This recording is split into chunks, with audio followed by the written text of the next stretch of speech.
Somewhat more mildly, I asked, "What is the matter? Why don't you speak? You know that this is my time to go for a walk. I am getting late." Somewhat more mildly, in a calm way, I asked. The narrator asked, "What is the matter? Why don't you speak? Why does he not speak? You know that this is my time to go for a walk." He told to Gangu that was the time for his going for a walk. "I am getting late." He was getting late. Gangu said in a dejected tone, in a depressed tone, Gangu said, "Well, then you go, I will come later." Gangu said that then you go, the master can go, I will come later, he will come later to talk to him. This was even more worrisome. It was more worrisome to the narrator right now since I was in a hurry. Since I was in a hurry, he would have to rush through his story because he knew I did not have much time.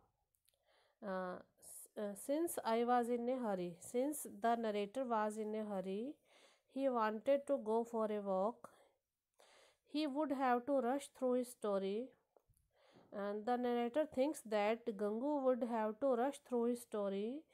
He would have to tell his story fast because he knew I did not have much time, because Gangu knew that the narrator did not have much time.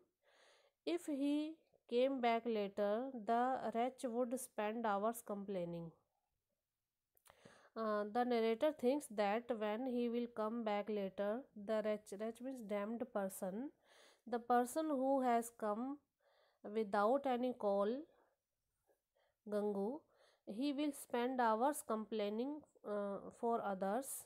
Perhaps he realizes that I am working when he sees me reading or writing, but he thinks I am resting when I am thinking, which is actually the hardest of all my tasks. That is when he will come and bother me. The narrator thought that perhaps he realizes, he thinks that I am working, that he is working when he sees me reading or writing. When the narrator is reading or writing, he feels that he is working. Gangu feels that the narrator is working, but he thinks I am resting when I am thinking. When the narrator is thinking, at that time he thinks that the narrator is taking rest, which is actually the hardest of all my tasks. Thinking is actually the hardest of all his tasks. That is when he will come and bother me. The narrator thought that he will come at that time and he will bother to him when he will be in a thinking mood. I said unkindly, "Have you come to ask for an advance? I don't give advances." At that time, the narrator said unkindly, "How you come to ask? Have you come to ask for an advance? Has he come there for an advance? I don't give advances." He told to Gangu that he does not give to the he does not give advances to others. "No, indeed, sir, I have never asked for an advance." Gangu said that, "No, indeed, sir, I have never asked for an advance." "Then do you want to complain about someone? I hate complaints." Then the narrator said that whether he has come to complain for others. He told Gangu that he hated complaints. "No, sir, I have never complained about anyone." Gangu told that he has never complained for anyone. Gangu pulled himself together. He pulled himself together means he encouraged himself. It was clear from his expression that he was summoning up his courage. It was clear from his expression that he was summoning means he was calling up his courage. He was trying to gather his courage, when he said hesitatingly, "Please give me permission to leave. I won't be able to work for you anymore." Uh, he asked permission to leave the job. Uh, I won't be able means he would not be able to work for him anymore. This was the first such proposal I had ever received. This is the interior monologue of the writer or the narrator. This was the first such proposal I had ever received. The narrator said that this was the first such proposal that he had received. My self respect was wounded. He felt his self respect as being down. I consider myself an embodiment of humanness. He considers himself. The narrator said that he considered himself as an embodiment or symbol or a model of humanness. Humanness means of kindness. I never speak sharply to the servants. He never spoke sharply to the servants. I try my best to keep my dominance sheathed. He always tried his best to keep his dominance or mastery. Sheathed means to keep in protect. Why would not I be surprised at this announcement? When he takes so much care of the servants, he does not say sharp to the servants. Then why would not I be surprised? Then why he should not be surprised at this announcement of leaving the job of him? I said sternly, "Why? What do you have to complain of?"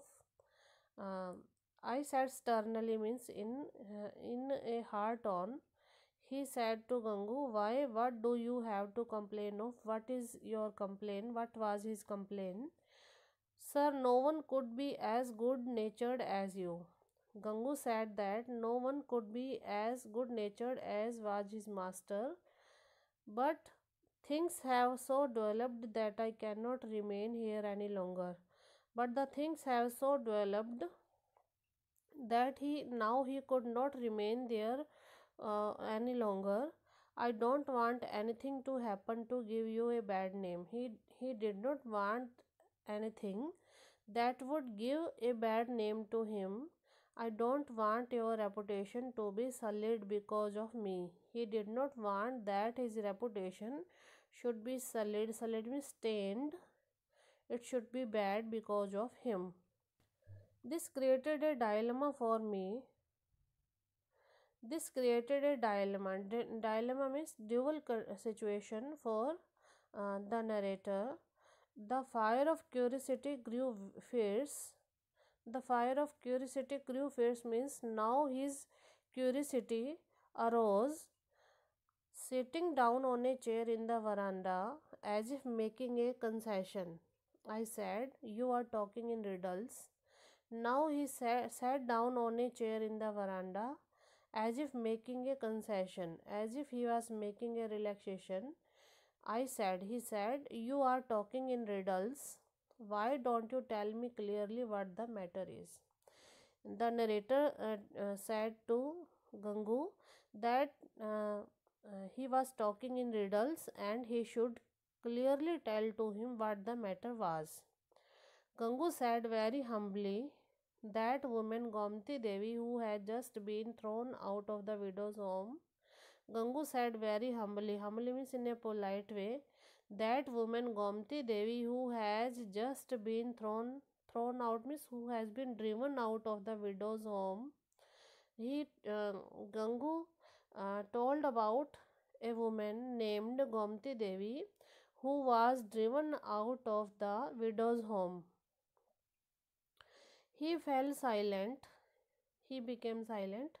I said impatiently, without patience, I said, "Yes, she has been thrown out. So what? What has she to do with your job?" And then the narrator asked, "Yes, she has been thrown out. So what has to do with his job? Gangu seemed to throw a heavy burden off his head onto the ground. Gangu seemed to throw a heavy burden off his head onto the ground. I want to marry her, sir. He told Gangu told to the narrator that he wanted to marry Gomti.